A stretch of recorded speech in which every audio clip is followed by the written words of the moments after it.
Akhilesh ji, please, मैं आपको मौका दूंगा राज्यपाल अभिभाषण पे, प्लीज। नो, ये तरीका ठीक नहीं है। No,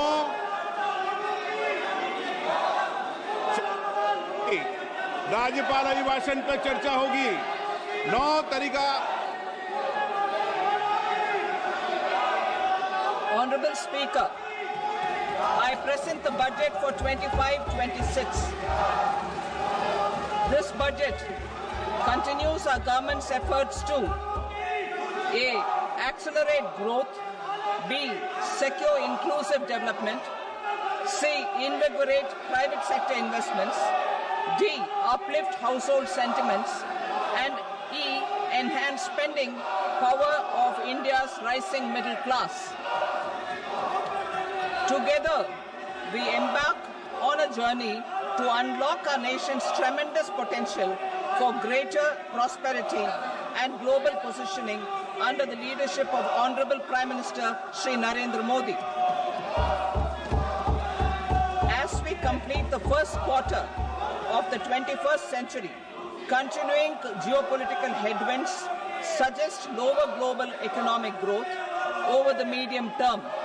However, our aspiration for a Vikasit Bharat inspires us, and the transformative work we have done during our government's first 2 terms guides us to march forward resolutely. Our economy is the fastest growing among all major economies. Our development track record for the past 10 years and structural reforms have drawn global attention. Confidence in India's capability and potential has only grown in this period. We see the next 5 years as a unique opportunity to realize Sabka Vikas, stimulating balanced growth of all regions. The great Telugu poet and playwright Gurujada Apparao had said, "Deshamante matti kadoy, deshamante manushuloy," meaning a country is not just its soil, a country is its people. In line with this, for us, Vikasit Bharat encompasses zero poverty, 100% quality good school education, access to high quality, affordable and comprehensive health care, 100% skilled labor with meaningful employment, 70% women in economic activities, and farmers making our country the food basket of the world. In this budget, the proposed development measures span 10 broad areas, focusing on Garib, youth, Annadata, and Nari, spurring agricultural growth and productivity, building rural prosperity and resilience, taking everyone together on an inclusive growth path, boosting manufacturing and furthering Make in India, supporting MSMEs, enabling employment-led development, investing in people, economy, and innovation, securing energy supplies, promoting exports, and nurturing innovation. For this journey of development, our 4 powerful engines are agriculture, MSME, investments, and exports. The fuel, our reforms, our guiding spirit, inclusivity, and the destination, Vikasit Bharat. This budget aims to initiate transformative reforms across 6 domains. During the first 5 years, these will augment our growth potential and global competitiveness. The domains are taxation, power sector, urban development, mining, financial sector, and regulatory reforms. Agriculture as the first engine. Now I move to specific proposals, beginning with agriculture as the first engine.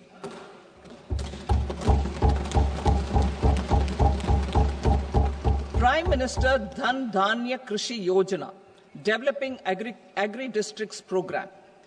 Motivated by the success of the aspirational district program, our government will undertake a Prime Minister Dhan Dhanya Krishi Yojana in partnership with states. Through the convergence of existing schemes and specialized measures, the program will cover 100 districts with low productivity, moderate crop intensity, and below average credit parameters. It aims to 1. Enhance agricultural productivity, 2. Adopt crop diversification and sustainable agricultural practices, 3. Augment post-harvest storage at the panchayat and block level, 4. Improve irrigation facilities, and 5. Facilitate availability of long-term and short-term credit. This program is likely to help 1.7 crore farmers.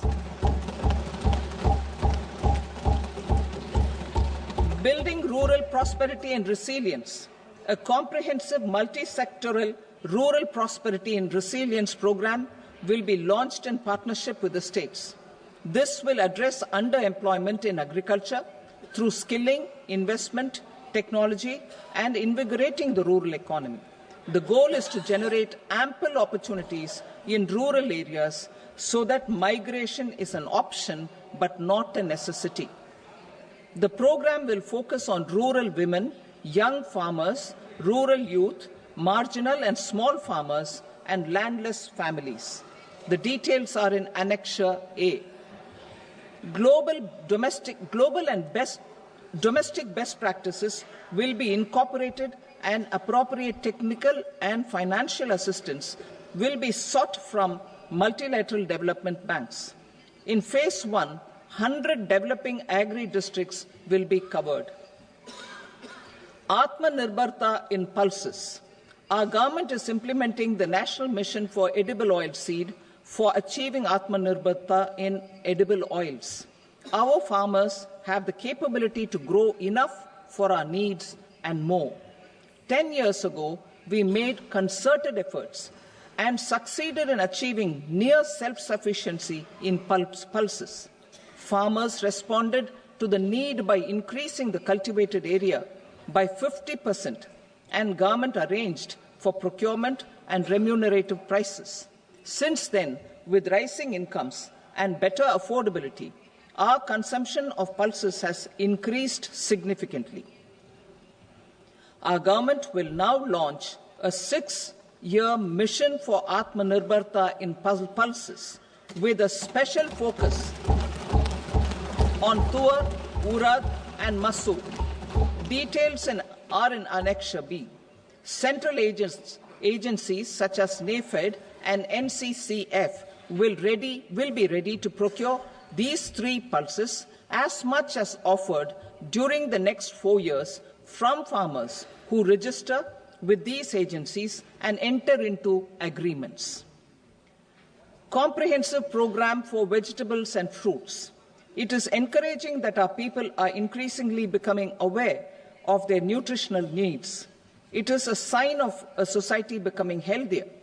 With rising income levels, the consumption of vegetables, fruits, and Sri Anna is increasing significantly. A comprehensive program to promote production, efficient supplies, processing, and remunerative prices for farmers will be launched in partnership with the states.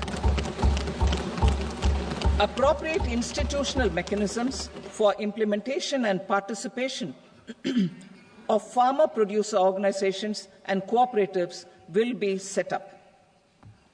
Makhana board in Bihar. For this, there is a special opportunity for the people of Bihar. A Makhana board will be established in the state to improve production, processing, value addition, and marketing of Makhana. The people engaged in these activities will be organized into FPOs.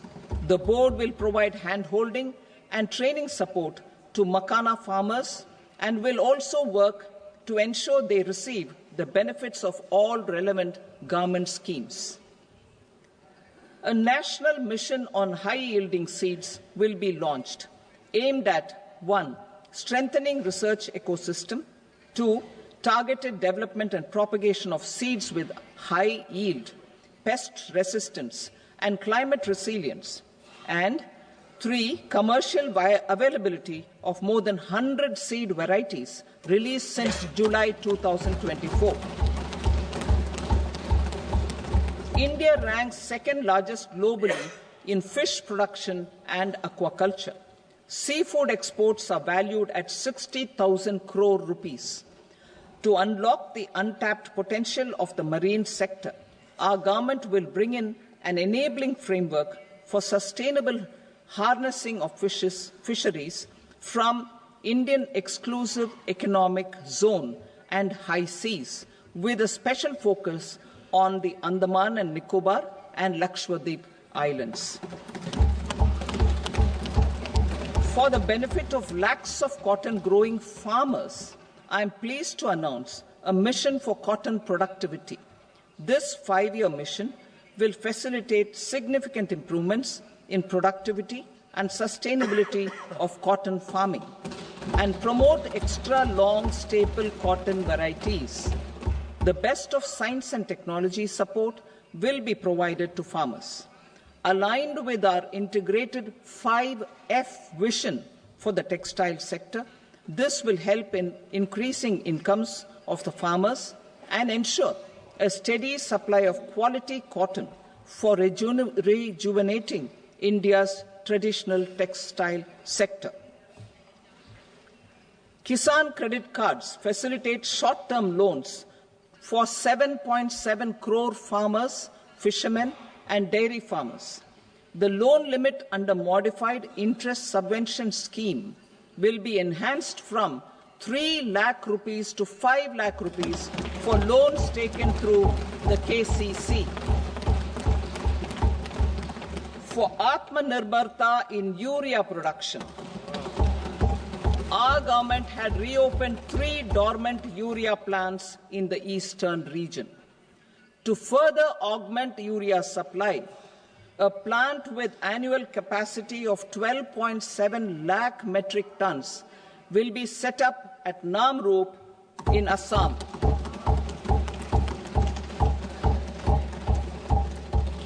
India Post, with 1.5 lakh rural post offices, complemented by the India Post Payment Bank and a vast network of 2.4 lakh Dak Sevaks, will be repositioned to act as a catalyst for the rural economy. Details are at Annexure C. India Post will also be transformed as a large public logistics organization. This will meet the rising needs of Vishwakarmas, new entrepreneurs, women, self-help groups, MSMEs, and the large business organizations. Our government will provide support to NCDC for its lending operations for the cooperative sector. MSMEs as the second engine.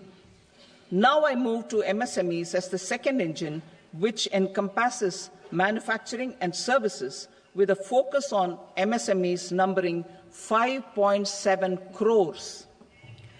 Currently, over 1 crore registered MSMEs, employing 7.5 crore people and generating 36% of our manufacturing, have come together to position India as a global manufacturing hub.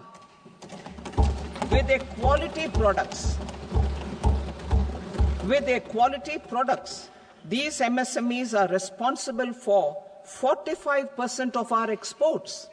To help them achieve higher efficiencies of scale, technological upgradation, and better access to capital, the investment and turnover limits for classification of all MSMEs will be enhanced to 2.5 and 2 times respectively. This will give them the confidence to grow and generate employment for our youth. The details are given in Annexure D. To improve access to credit, the credit guarantee cover will be enhanced. First, for micro and small enterprises from 5 crore to 10 crore rupees, leading to additional credit of 1.5 lakh crores in the next 5 years. Second, for startups from 10 crore rupees to 20 crore rupees, with the guarantee fee being moderated to 1% for loans in 27 focus sectors which are important for Atmanirbhar Bharat.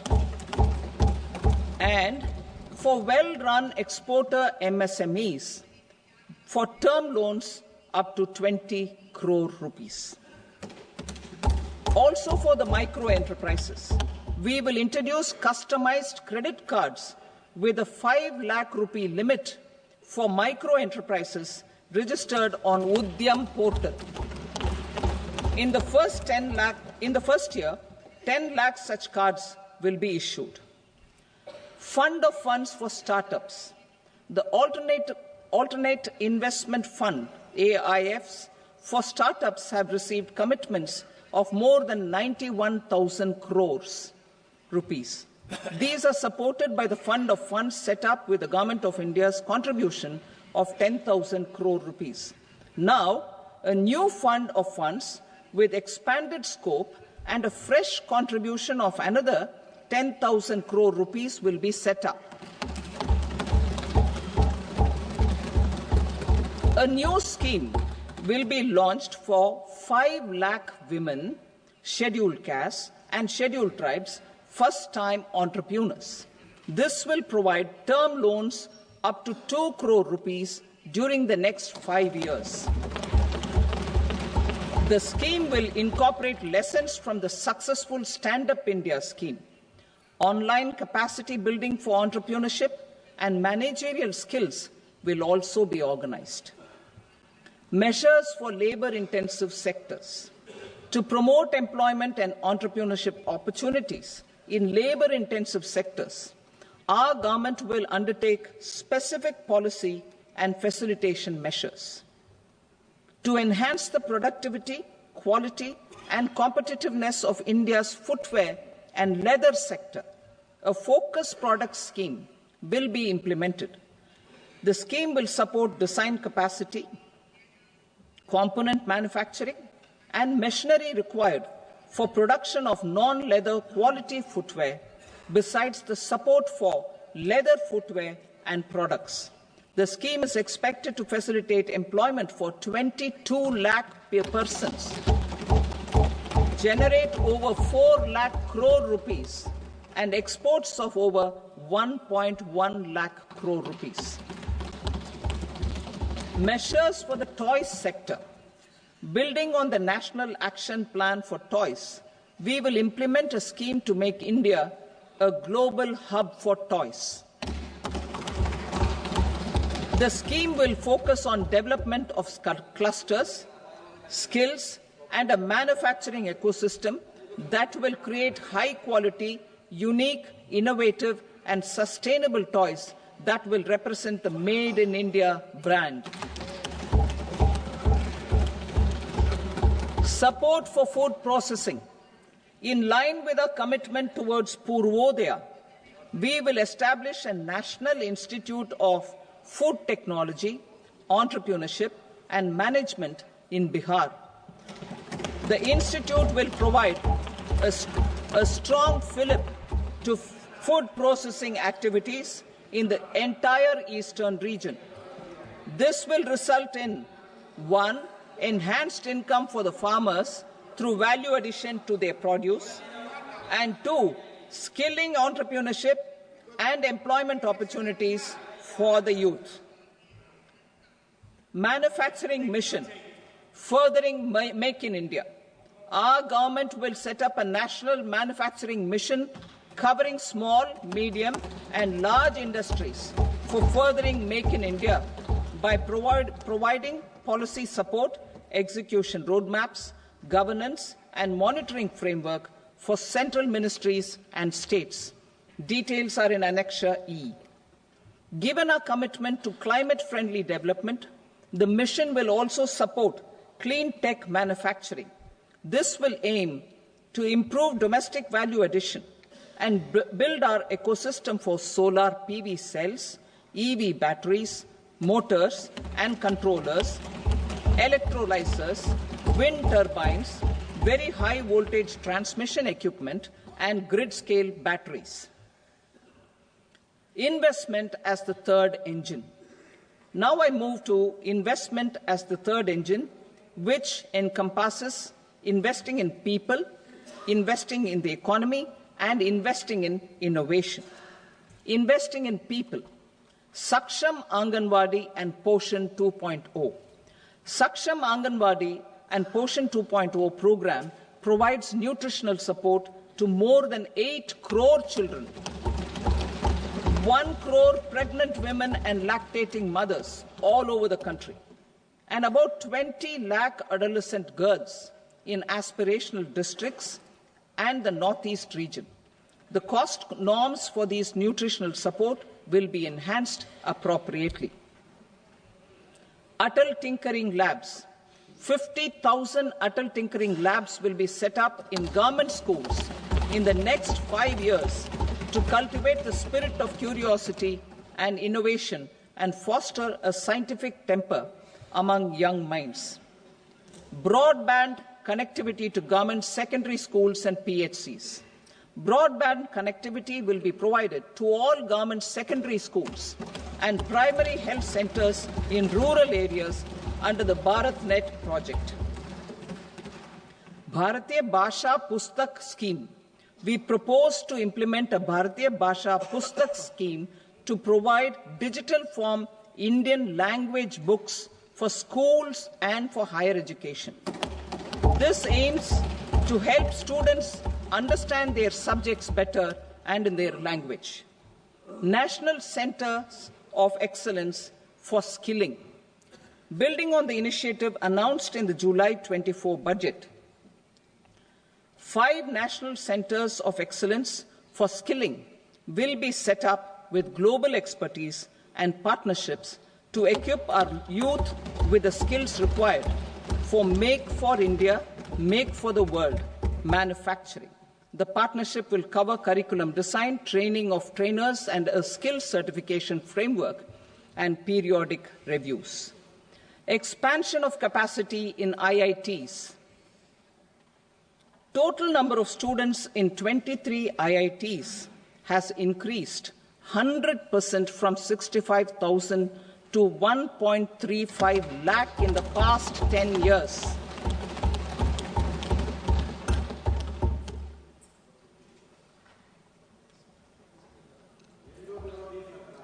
Additional infrastructure will be created in the 5 IITs started after 2014 to facilitate education for 6,500 more students.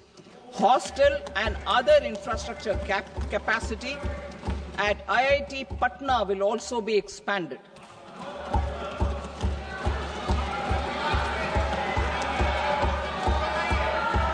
Center of Excellence.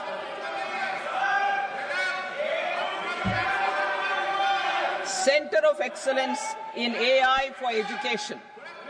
I had announced 3 centers of excellence in artificial intelligence for agriculture, health, and sustainable cities in 2023.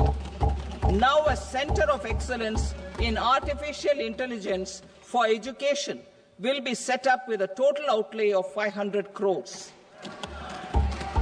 Expansion of medical education. Our government has added almost 1.1 lakh undergraduate and postgraduate medical education seats in 10 years, an increase of 130%. In the next year, 10,000 additional seats will be added in medical colleges and hospitals towards the goal of adding 75,000 seats in the next 5 years. Daycare cancer centers in all district hospitals. Our government will facilitate setting up of daycare cancer centers in all district hospitals in the next 3 years. 200 centers will be established in 25-26 itself. Strengthening urban livelihoods. Our government has been giving priority to assisting urban poor and vulnerable groups. A scheme for socio-economic upliftment of urban workers will be implemented to help them improve their incomes have sustainable livelihoods and a better quality of life. PM Swanidhi scheme has benefited more than 68 lakh street vendors, giving them respite from high-interest informal sector loans. Building on this success, the scheme will be revamped with enhanced loans from banks, UPI-linked credit cards with 30,000 rupees limit, and capacity building support. Social Security Scheme for welfare of online platform workers. Gig workers of online platforms provide great dynamism to the new age services economy. Recognizing their contribution, our government will arrange for their identity cards and registration on the e-Shram portal. They will be provided healthcare under PM Jan Arogya Yojana. This measure is likely to assist nearly 1 crore gig workers.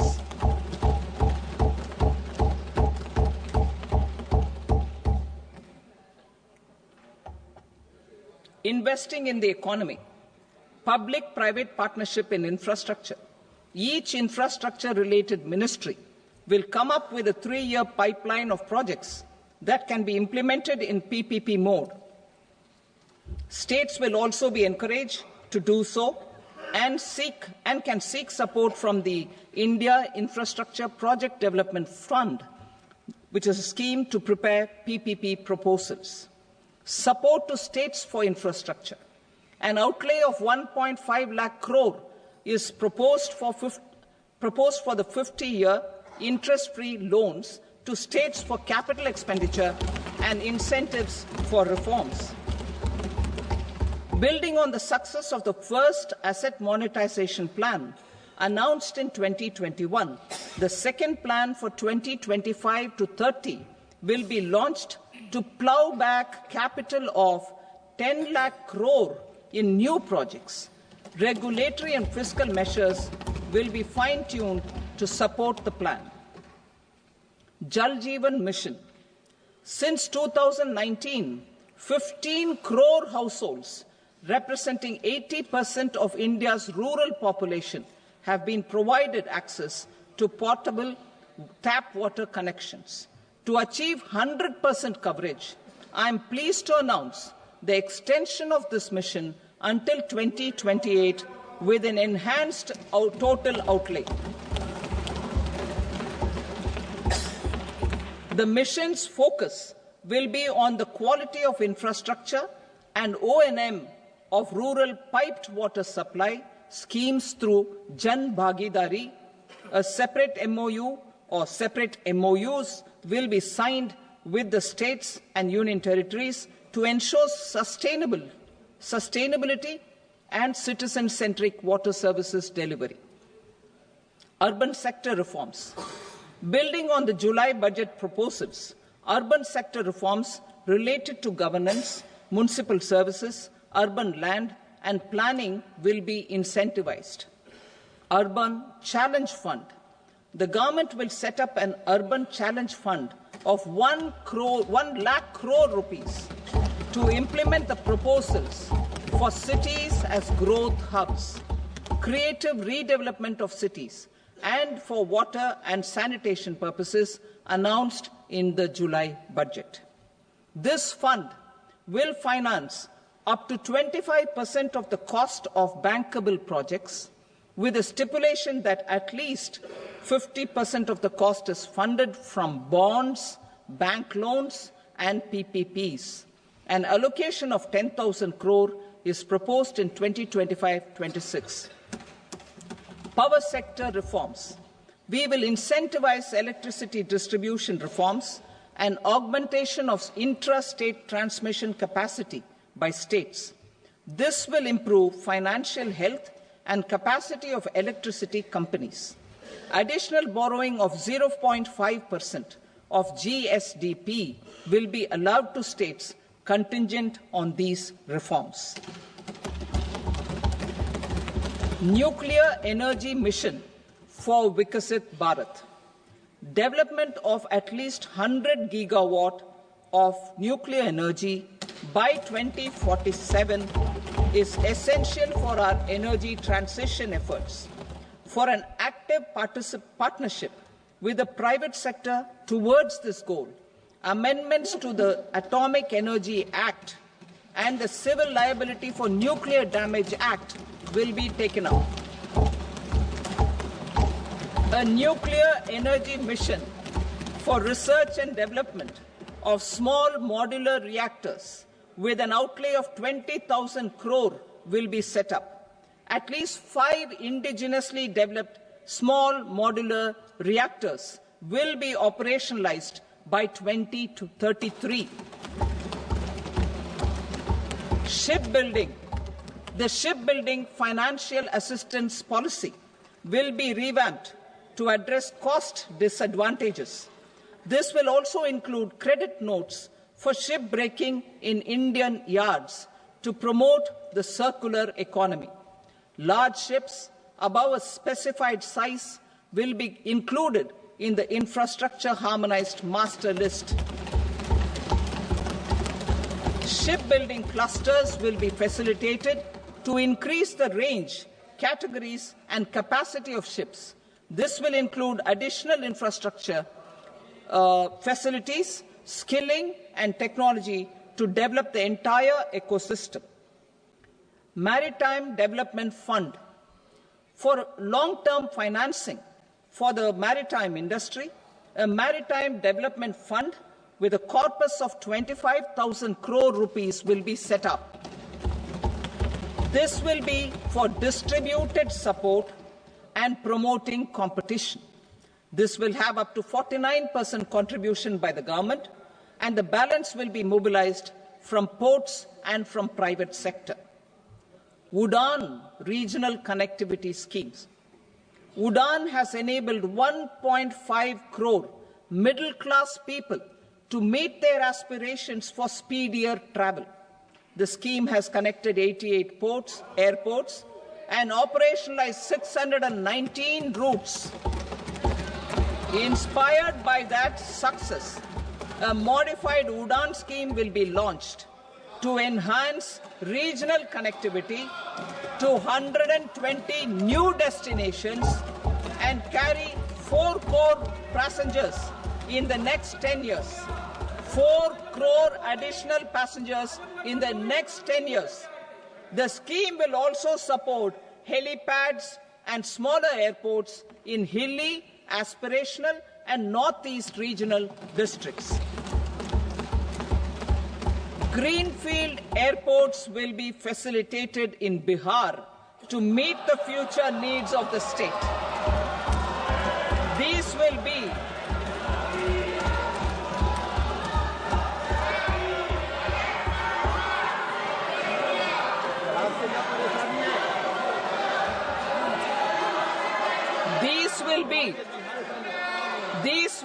in addition to the expansion of the capacity of Patna Airport and a brownfield airport in Beta. Western Kosi Canal project in Mithilanchal. Financial support will be provided for the Western Kosi Canal ERM project, benefiting a large number of farmers cultivating over 50,000 hectares of land in the Mithilanchal region of Bihar. Mining sector reforms. Mining sector reforms, including those for minor minerals, will be encouraged through sharing of best practices and institutions of a state mining index. A policy for recovery of critical minerals from tailings will be brought out. Under the special window for affordable and mid-income housing, SWAMI, 50,000 dwelling units in stressed housing projects have been completed and keys handed over to home buyers. Another 40,000 units will be completed in 2025, further helping middle-class families who were paying EMIs on loans taken for apartments while also paying rent for their current dwellings.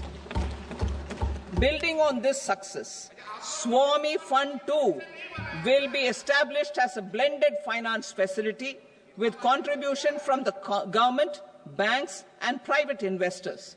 This fund of 15,000 crore rupees will aim for expeditious completion of another 1 lakh units. PM Gati Shakti data for private sector. For furthering PPPs and assisting the private sector in project planning, access to relevant data and maps from the PM Gati Shakti portal will be provided. Tourism for employment-led growth. Top 50 tourist destination sites in the country will be developed in partnership with states through a challenge mode. Land for building key infrastructure will have to be provided by the states. Hotels in these destinations will be included in the infrastructure harmonized list. The following measures will be taken for facilitating employment-led growth: organizing intensive skill development programs for our youth, including in institutes of hospitality management, providing mudra loans for homestays, improving ease of travel and connectivity to tourist destinations, providing performance-linked incentives to states for effective destination management, including tourist amenities, cleanliness and marketing efforts, and introducing streamlined e-visa facilities along with visa fee waivers for certain tourist groups. Continuing with the emphasis on places of spiritual and religious significance, in the July budget, there will be a special focus on destinations related to the life and times of Lord Buddha. Medical tourism and heal in India. Medical tourism and heal in India will be promoted in partnership with the private sector, along with capacity building and easier visa norms. Investing in innovation. To implement private sector-driven research, development and innovation initiatives announced in the July budget, I am now allocating 20,000 crore rupees for this purpose.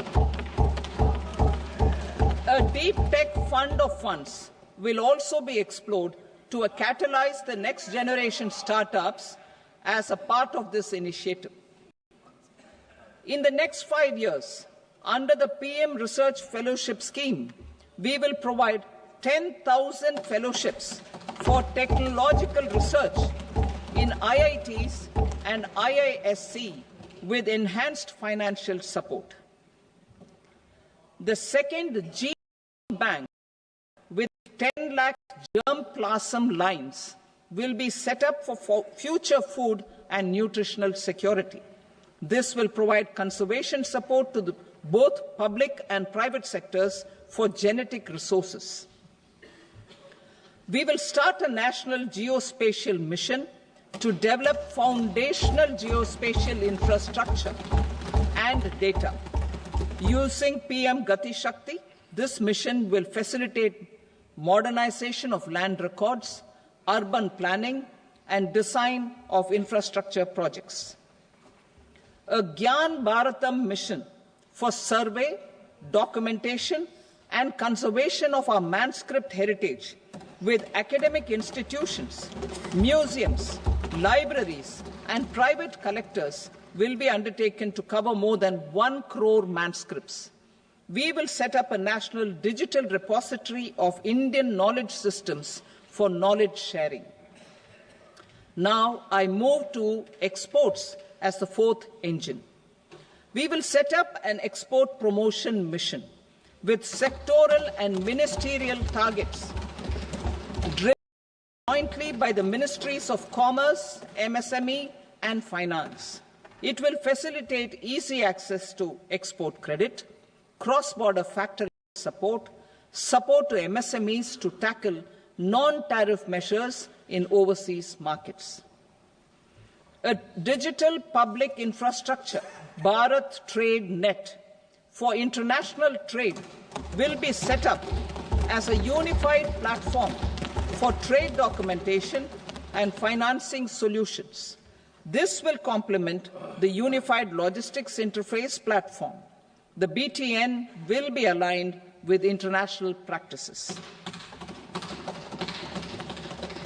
Support will be provided to develop domestic manufacturing capacities for our economy's integration with global supply chains.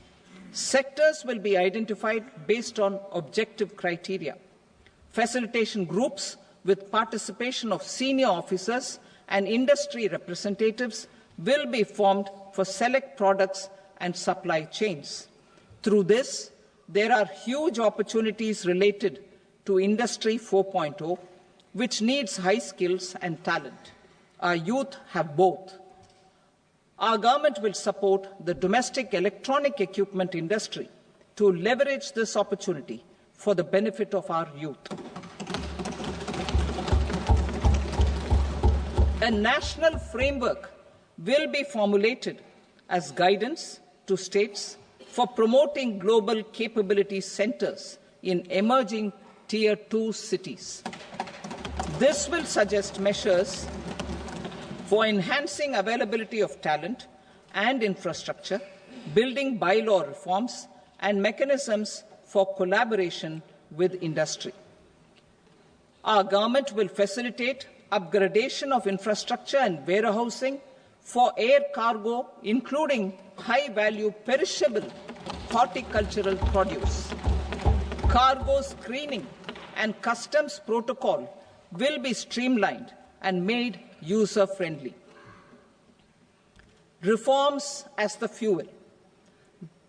Over the past 10 years, our government has implemented several reforms for convenience of taxpayers, such as faceless assessment, 2, taxpayer charter, 3, faster returns, 4, almost 99% returns being on self-assessment, and 5, Vivad Se Vishwas scheme.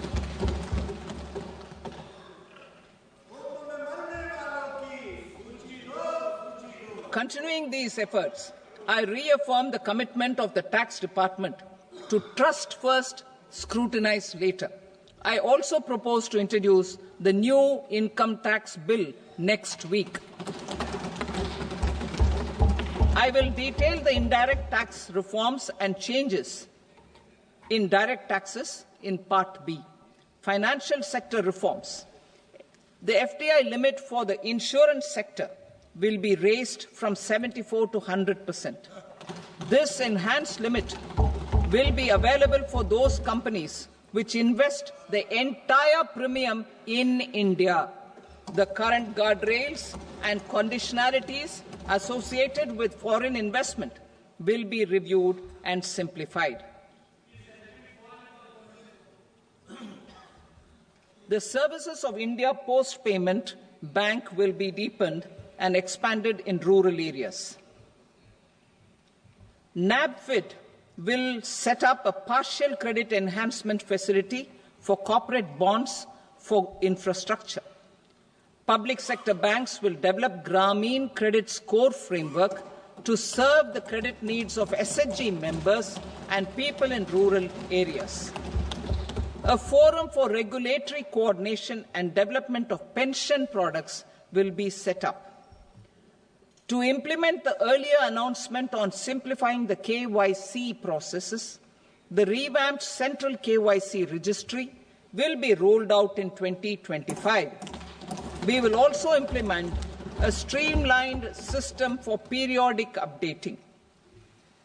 Requirements and procedures for speedy approval of company mergers will be rationalized. The scope for fast-track mergers will also be widened and the process made simpler. As proposed in the interim budget, we signed bilateral investment treaties with 2 countries in 2024 to encourage sustained foreign investment, and in the spirit of First Develop India, the current model BIT will be revamped and made more investor-friendly. In the last 10 years, in several aspects, including financial and non-financial, our government has demonstrated a steadfast commitment to ease of doing business. We are determined to ensure that our regulations must keep up with technological innovations and global policy developments. A light-touch regulatory framework based on principles and trust will unleash productivity and employment. Through this framework, we will update regulations that were made under old laws. To develop this modern, flexible, people-friendly and trust-based regulatory framework appropriate for the 21st century, I propose 4 specific measures. A high-level committee for regulatory reforms will be set up for a review of all non-financial sector regulations, certifications, licenses and permissions. The committee will be expected to make recommendations within a year. The objective is to strengthen trust-based economic governance and take transformational measures to enhance ease of doing business, especially in matters of inspection and compliances. States will be encouraged to join in this endeavour. An investment friendliness index of states will be launched in 2025 to further the spirit of competitive, cooperative federalism. Under the Financial Stability and Development Council, a mechanism will be set up to evaluate impact of the current financial regulations and subsidiary instructions. It will also formulate a framework to enhance their responsiveness and development of the financial sector. In the Jan Vishwas Act 2023, more than 180 legal provisions were decriminalized. Our government will now bring up the Jan Vishwas Bill 2.0 to decriminalize more than 100 provisions in various laws. I now move to fiscal policy. In the July budget, I had committed to staying the course for fiscal consolidation. Our endeavour will be to keep the fiscal deficit each year such that central government debt remains on a declining path as a percentage of the GDP. The roadmap for the next 6 years has been detailed in the FRBM statement. Revised estimates for 2024-25. The revised estimate of the total receipts other than borrowings is 31.47 lakh crore rupees, of which the net tax receipts are 25.57 lakh crore rupees. The revised estimate of the total expenditure is 47.16 lakh crore rupees, of which the capital expenditure is about 10.18 lakh crore rupees. The revised estimate of the fiscal deficit is 4.8% of the GDP. Budget estimates for 25-26. Coming to 25-26, the total receipts other than borrowings and total expenditure are estimated at 34.96 lakh crore rupees and 50.65 lakh crore rupees respectively. The net tax receipts are estimated at 28.37 lakh crore rupees. The fiscal deficit is estimated to be 4.4% of GDP. To finance the fiscal deficit, the net market borrowings from dated securities are estimated at 11.54 lakh crore. The balance financing is expected to come from small savings and other sources. The gross market borrowings are estimated at 14.82 lakh crore rupees. I will now move to Part B. Indirect taxes. My proposals relating to customs aim to rationalize tariff structure and address duty inversion. These will also support domestic manufacturing and value addition, promote exports, facilitate trade, and provide relief to common people.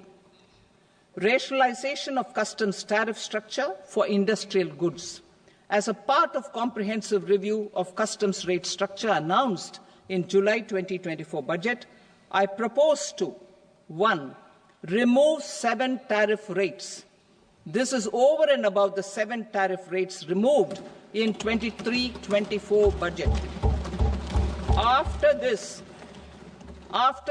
there will be only 8 remaining tariff rates, including 0 rate. 2, apply appropriate cess to broadly maintain effective duty incidence, except on a few items where such incidence will reduce marginally. 3, levy not more than 1 cess or surcharge. Therefore, I propose to exempt social welfare surcharge on 82 tariff lines that are subject to a cess. I shall now take up sector-specific proposals. To provide relief to patients, particularly those suffering from cancer, rare diseases, and other severe chronic diseases, I propose to add 36 life-saving drugs and medicines to the list of medicines fully exempted from basic custom duty.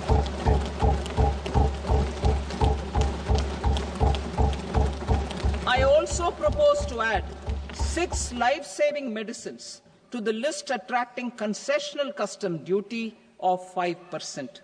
Full exemption and concessional duty will also respectively apply on the bulk drugs for manufacture of the above. Specified drugs and medicines under patient assistance programs run by the pharmaceutical companies are fully exempt from BCD, provided the medicines are supplied free of cost to the patients. I propose to add 37 more medicines along with 13 new patient assistance programs. Support to domestic manufacturing and value addition. Critical minerals. In the July 2024 budget, I had fully exempted BCD on 25 critical minerals that are not domestically available. I had also reduced BCD of 2 other such minerals to provide a major fillip to their processing, especially by MSMEs. Now, I propose to fully exempt cobalt powder and waste, the scrap of lithium-ion battery, lead, zinc, and 12 more critical minerals. This will help secure the availability for manufacturing in India and promote more jobs for our youth. To promote domestic production of technical textile products such as agro-textiles, medical textiles, and geotextiles at competitive prices, I propose to add 2 more types of shuttle-less looms to the list of fully exempted textile machinery. I also propose to revise the BCD rate on knitted fabrics covered by 9 tariff lines from 10 or 20 to 20% or 115 rupees per kg, whichever is higher. Electronic goods. In line with our Make in India policy and to rectify inverted duty structure, I propose to increase the BCD on interactive flat panel display from 10% to 20% and reduce the BCD to 5% on open cell and other components. In 23-24 budget, for the manufacture of open cells of LCD, LED TVs, I had reduced the BCD on parts of open cells from 5% to 2.5%. To further boost the manufacture of such open cells, the BCD on these parts will now stand exempted. Lithium-ion battery. To the list of exempted capital goods, I propose to add 35 additional capital goods for EV battery manufacturing and 28 additional capital goods for mobile phone battery manufacturing. This will boost domestic manufacture of lithium-ion batteries, both for mobile phones and for electric vehicles. Shipping sector. Considering that shipbuilding has a long gestation period, I propose to continue the exemption of BCD on raw materials, components, consumables, or parts for the manufacture of ships for another 10 years.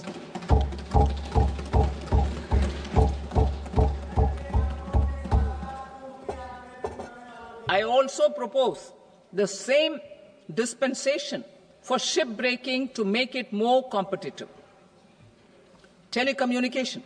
To prevent classification disputes, I propose to reduce the BCD from 20% to 10% on carrier-grade Ethernet switches to make it at par with non-carrier-grade Ethernet switches.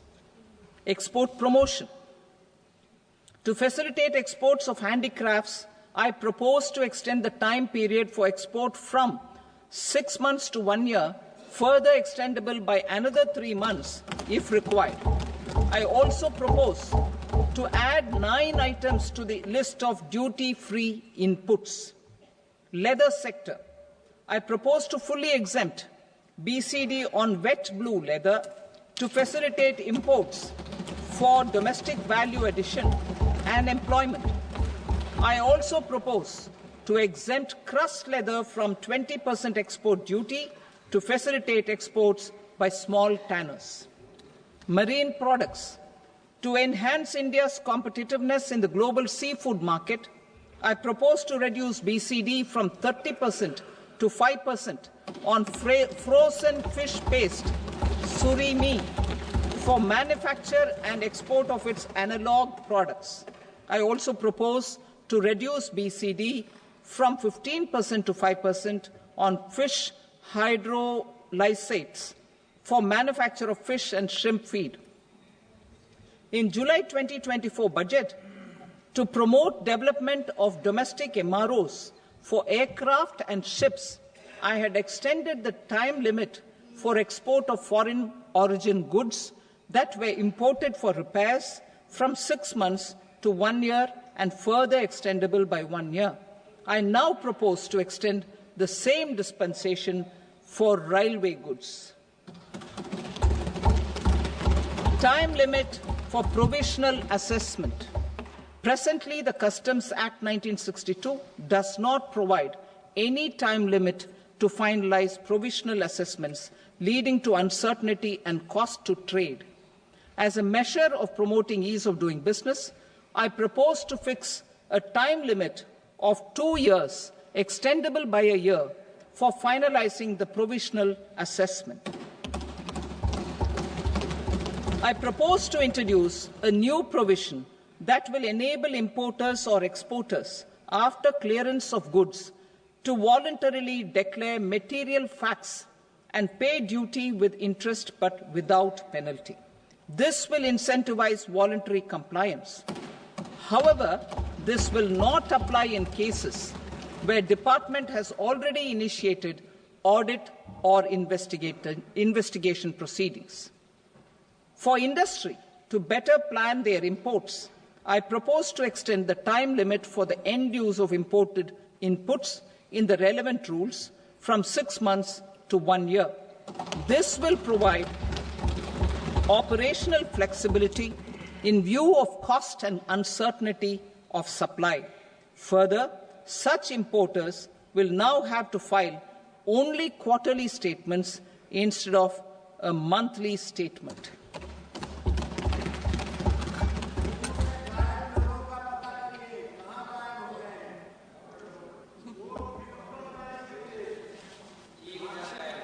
I now come to my direct tax proposals.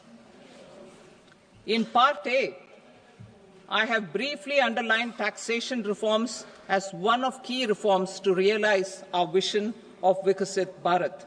In respect of criminal law, our government had earlier ushered in Bharatiya Nyaya Sanhita, replacing Bharatiya Danda Sanhita. I am happy to inform this august House and the country that for new income tax bill will carry forward the same spirit of Nyaya in its drafting as well. The new bill will be clear and direct in text, with close to half of the present law in terms of both chapters and words. It will be simple to understand for taxpayers and tax administrators, leading to tax certainty and reduced litigation.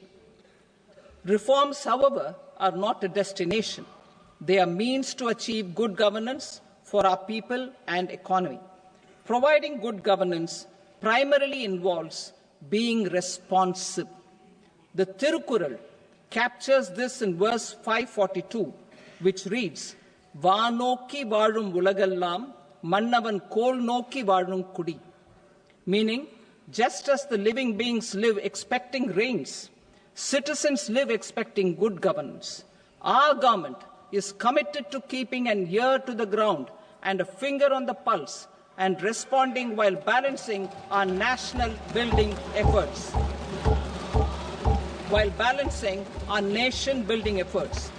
The following measures will detail just how our government will, under the guidance of PM Modi, has taken steps to understand and address. I repeat that sentence, sir. The following measures will detail just how our government, under the guidance of PM Modi, has taken steps to understand and address the needs voiced by our citizens. My tax proposals are guided by this spirit. The objectives of my proposals are as follows. Personal income tax reforms with special focus on middle class. Rationalization of TDS and TCS for easing difficulties. Encouraging voluntary compliance. Reducing compliance burden.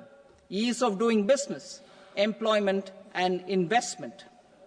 I will come to my proposal on personal income tax towards the end. TDS and TCS, rationalization for easing difficulties.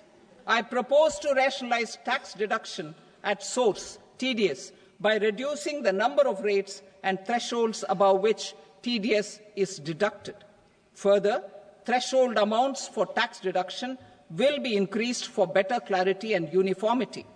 The limit for tax deduction on interest for senior citizens is being doubled from the present 50,000 rupees to 1 lakh rupees. Similarly, the annual limit of 2.40 lakh rupees for TDS on rent is being increased to 6 lakh rupees. This will reduce the number of transactions liable to TDS, thus benefiting small taxpayers receiving small payments. The threshold to collect tax at source, the TCS, on remittances under RBI's liberalized remittance scheme, the LRS, is proposed to be increased from 7 lakh to 10 lakhs. I also propose to remove TCS on remittances for education purposes, where such remittances is out of a loan taken from a specified financial institution. Both TDS and TCS are being applied on any transaction related to sale of goods. To prevent such compliance difficulties, I propose to omit the TCS. I also propose that the provisions of the higher TDS deduction will now apply only in non-PAN cases. In July 2024, the delay for payment of TDS up to the due date of filing statement was decriminalized. I propose to provide the same relaxation to TCS provisions as well. The government under the leadership of Prime Minister Modi believes in Sabka Saath, Sabka Vikas, Sabka Vishwas and Sabka Prayas. In line with this, we brought in updated return facility in 2022 for voluntary compliance by taxpayers who had omitted to report their correct income. Our trust in taxpayers was proved right. Nearly 90 lakh taxpayers voluntarily updated their incomes by paying additional tax. Taking this trust further, I now propose to extend the time limit to file updated returns for any assessment year from the current limit of 2 years to 4 years. I propose to reduce the compliance burden for small charitable trusts and institutions by increasing their period of registration from 5 years to 10 years. It is also proposed that disproportionate consequences do not arise for minor defaults such as incomplete applications filed by charitable entities. Presently, taxpayers can claim the annual value of self-occupied properties as nil only on the fulfillment of certain conditions. Considering the difficulties faced by taxpayers, it is proposed to allow the benefit of 2 such self-occupied properties without any condition. To streamline the process of transfer pricing and to provide an alternative to yearly examination, I propose to introduce a scheme for determining arm's length price of international transaction for a block period of 3 years. This will be in line with global best practices. With a view to reduce litigation and provide certainty in international taxation, the scope of safe harbour rules is being expanded. A number of senior and very senior citizens have very old national savings schemes accounts. As interest is no longer payable on such accounts, I propose to exempt withdrawals made from NSS by individuals on or after 29th August 2024. I am also proposing to allow similar treatment to NPS Vatsalya accounts as is available to normal NPS accounts subject to overall limits. In my speech in July 2024, I had promised that all processes, including giving effect to appellate orders, shall be digitalized and made paperless over the next 2 years. So I'm happy to announce that digitalization is being made operational now. In July 2024, we brought in the Vivad Se Vishwas scheme to resolve income tax disputes pending in appeal. The scheme has received a great response, with nearly 33,000 taxpayers having availed of the scheme to settle their disputes. I have a few proposals to promote investment and employment. It is proposed to provide a presumptive taxation regime for non-residents who provide services to a resident company that is establishing or operating an electronics manufacturing facility. I further propose to introduce a safe harbour for tax certainty for non-residents who store components for supply to specified electronics manufacturing units. Presently, the tonnage tax scheme is available only to sea-going ships. The benefits of existing tonnage tax scheme are proposed to be extended to inland vessels registered under the Indian Vessels Act 2021 to promote inland water transport in the country. Extension for incorporation of startups. We continue to support the Indian startup ecosystem. I propose to extend the period of incorporation by 5 years to allow the benefit available to startups which are incorporated before 1/4/2030. In order to attract and promote additional activities in the IFSC, I am inter alia proposing specific benefits to ship leasing units, insurance offices, and treasury centres of global companies which are set up in IFSC. Further, to claim benefits, the cut-off date for commencement in IFSC has also been extended by 5 years to 31/3/2030. Category 1 and Category 2 AIFs are undertaking investments in infrastructure and other such sectors.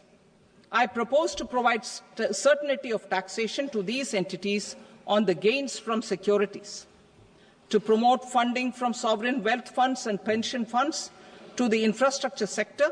I propose to extend the date of making an investment by 5 more years up to 31st March 2030.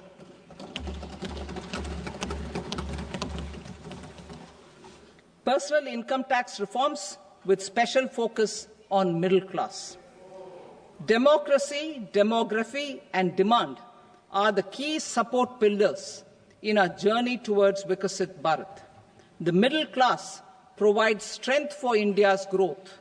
This government, under the leadership of Prime Minister Modi, has always believed in the admirable energy and ability of the middle class in nation building. In recognition of their contribution,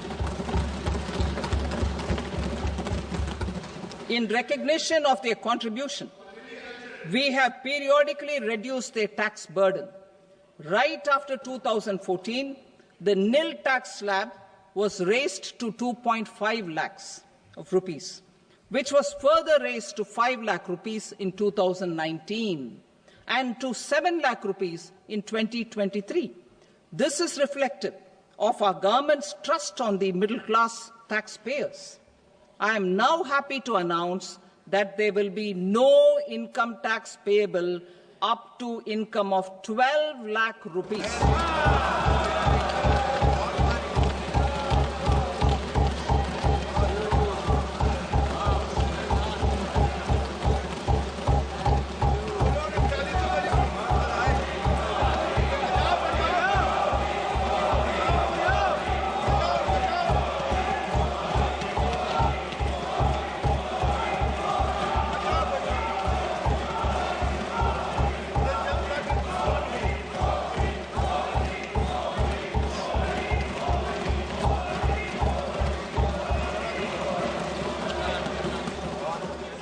So, average income of 1 lakh per month, other than the special rate income such as capital gains, under the new regime.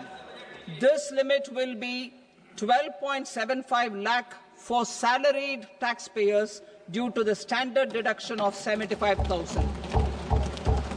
Slabs and rates are being changed across the board to benefit all taxpayers.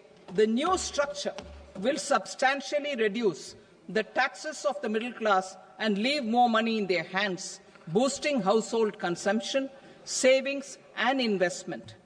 In the new tax regime, I propose to revise tax rate structures as follows: 0 to 4 lakh rupees nil, 4.8 lakh rupees to 4 to 8 lakh rupees 5%, 8 to 12 lakh rupees 10%, 12 to 16 lakh rupees 15%, 16 to 20 lakh rupees 20%, 20 to 24 lakh rupees 25%, and above 24 lakh rupees 30%.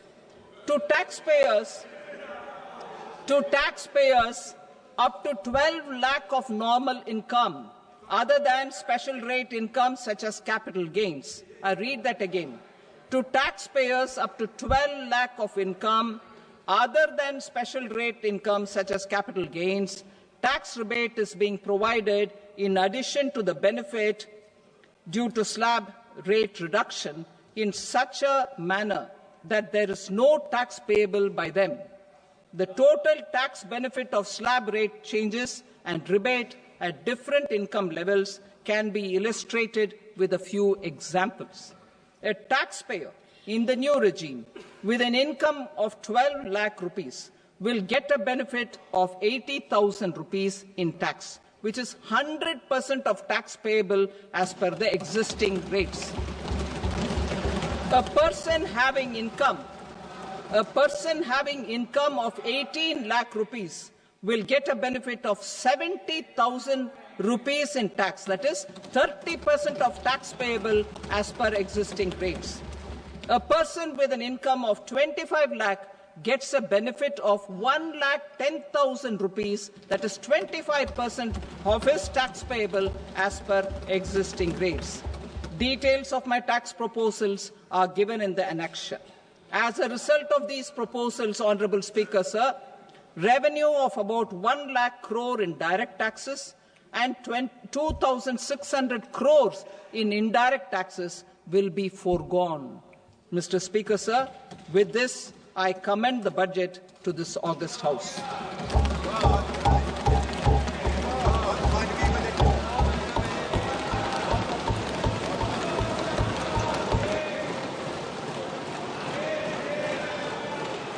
item number 2, Srimati Nirmala Sitharaman.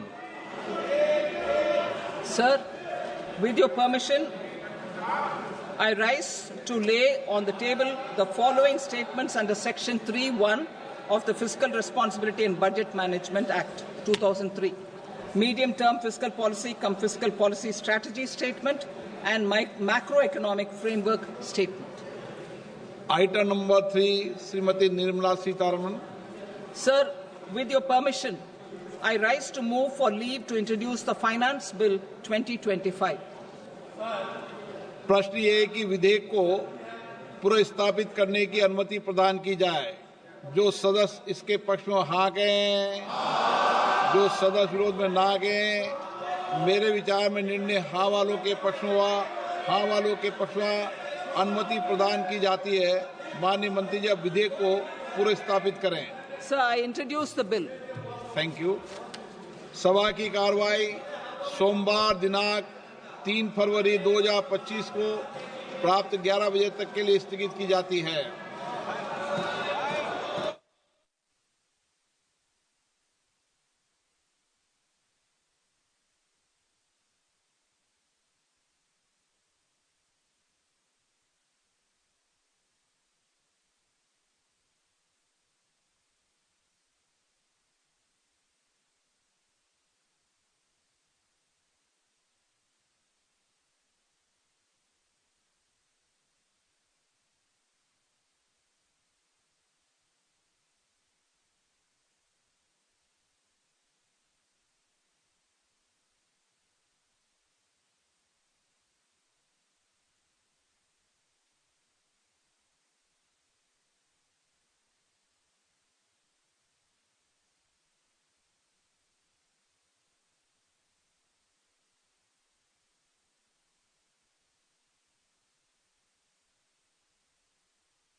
KYC processes, the revamped Central KYC registry will be rolled out in 2025. We will also implement a streamlined system for periodic updating. Requirements and procedures for speedy approval of company mergers will be rationalized. Reforms, the scope for fast-track mergers will also be widened. The destination, Vikasit Bharat. This budget aims to initiate transformative reforms across 6 domains. During the first 5 years, these will augment our growth potential and global competitiveness. The domains are taxation, power sector, urban development, mining, financial sector, and regulatory reforms. Agriculture as the first engine. Now I move to specific proposals, beginning with agriculture as the first engine.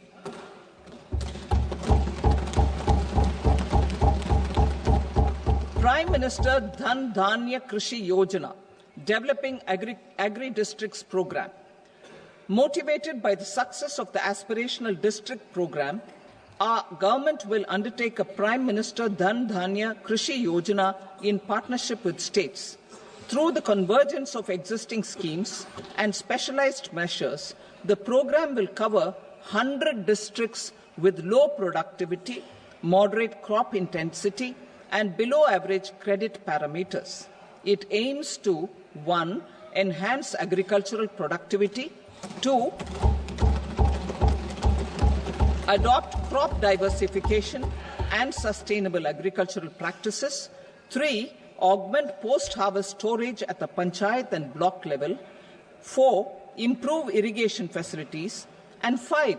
facilitate availability of long-term and short-term credit. This program is likely to help 1.7 crore farmers. Building rural prosperity and resilience.